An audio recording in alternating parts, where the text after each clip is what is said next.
Hi everyone, we have Laura here. Just as a reminder, please raise your hand if you have a question. Go ahead, Susie. Hi, Laura. Hey. I know you've talked about in the past that sometimes tactics go out the door in rivalry matches, and the team didn't start winning first and second balls the way they wanted last week against Angel City. So I'm just wondering how much of a focus that's been, and if that's still obviously something you're looking to improve on against the Thorns. Yeah, I think it's something you've just got to be good at no matter what the game you're playing. In this league especially, you've got to be prepared that sometimes the game goes that way. And then if you don't do those things, the tactics that you've prepared, you can't really execute. So I think that's where it comes from, is being able to execute what you want, which you've planned for. But adding those layers into it is really important. And then Sally was just talking about how strong Portland's midfield is, and wondering just your thoughts on the kinds of threats that they present in that area of the field in particular. Yeah, they've got excellent midfielders, all international players, no matter what combination they play between those four midfielders that predominantly play, whether Olivia plays a little bit wider and higher or plays in the midfield. Like the four of them are what make Portland tick, I think. So trying to prevent them from being impactful in the game, I think, is going to be important.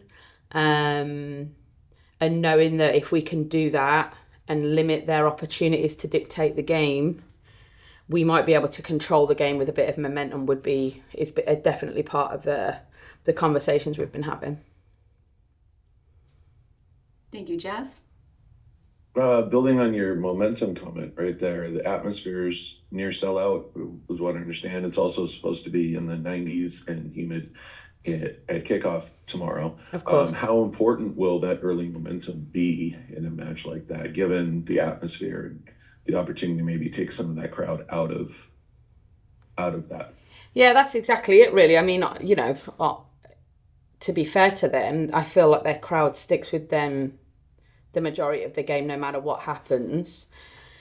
But, getting some early momentum, trying to get hold of the game in any capacity early is always a good thing to be able to do when you're away from home with a big crowd, because then you can sort of see what things, get the crowd on their feet and what things, suppress them a little bit. And I think that's part of the rivalry, right? Like, I don't think even if we were in complete control, winning by multiple goals, that their crowd would lay up, because they know that it's a real powerful tool for them to use. So I think anything that we can do to try and minimalise that would be really impactful. We've seen this year's team really create a new identity, a very young group. You brought in some new players, but you find yourself kind of coming out of the international break, rolling into a position to be able to do something pretty interesting with the running on the season. But also, last year's trip to Portland left a pretty bad taste in everybody's mouth. How much would it be an opportunity to kind of put that to rest in your head with a good result tomorrow?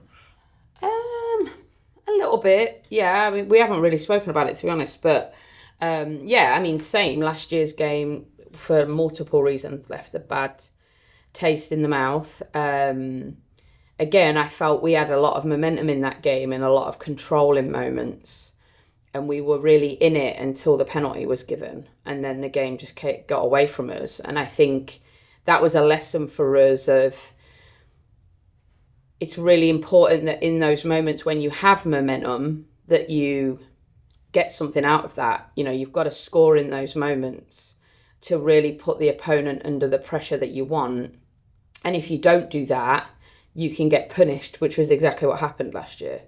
So, yeah, I think I've probably tried to block that out, to be honest. But yeah, we haven't really spoken about it, being truthful. I think what we've really tried to concentrate on is ourselves, and some of the things we think we needed to do a little bit better from last week. And obviously, so as the game gets closer, then we start to think about really the things we have to do in relation to the opponent we're about to face. So I think that's sort of how we've looked at the week and in preparation for it. But yeah, I mean, thanks for bringing it up, Jeff. You know, this is now back in my mouth, but that sour taste is still there. I'm joking.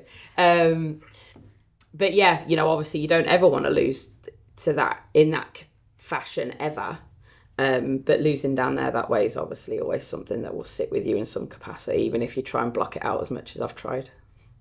And then my last question is, you've had a little bit of chance to work Mia into you got a couple of friendlies, which probably didn't hurt to get her on there, but we also saw her come off the bench and be impactful last week. Are we going to get a chance to perhaps see more of her this weekend?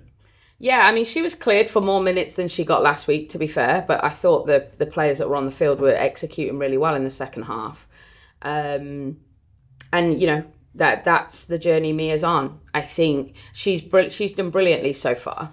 She's really immersed herself within the group. Obviously, getting her in big minutes in the friendlies was amazing. But I've said this whole journey with Mia, this isn't something that she needs to smash through the door and be 90 minutes available right now. I just think it's unrealistic with the journey that she's been on. So whatever impact she can have off the bench or start or whatever that looks like for her, we're grateful for right now. And the more we can build her up and the more we can keep pushing, I think the better it'll be for us long term and short term. Thank you. Last question, Susie. I was just gonna ask, pending the league injury report, just how is the overall state of the squad after last week's game? It's all right. Yeah, we're pretty good. Lou's back, which is great. Everyone else is pretty available. We've just got a couple of niggles that we trained today and then we travel down there. So we just need to see in training where people are at. And then obviously the Thorns Seattle rivalry is the most organic and longest standing in the NWSL, but they're creating the league for the first time, creating this rivalry weekend. I'm just wondering, from your perspective, what do you think of the rivalry weekend? And aside from proximity, what makes a really good rivalry in this league?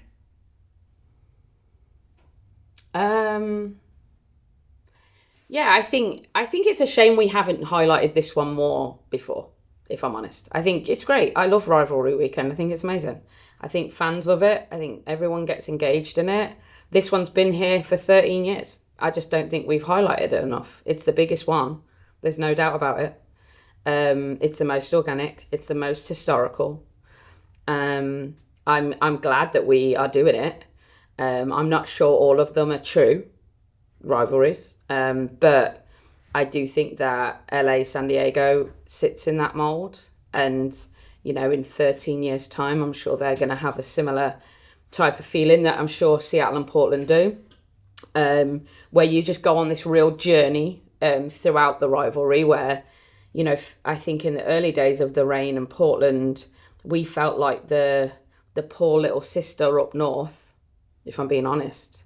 And we had to respond to that, and we did that I think in the second and third year of the league by showing that we actually were here to, and we meant business by being here, and then it's just gone on this like crazy journey along the years, playoff games, you know, we've played each other a minimum of 3 times a year every year, whether it be league, Challenge Cup, friendlies. I think when we had the Challenge Cup and the league going on, I think we played them 6 times in 1 year. Like it's just constantly there. So I love rivalries. Yeah, I think it's what makes sport amazing. But I think they have to be organic. I just don't think you can force it on people. I just believe that.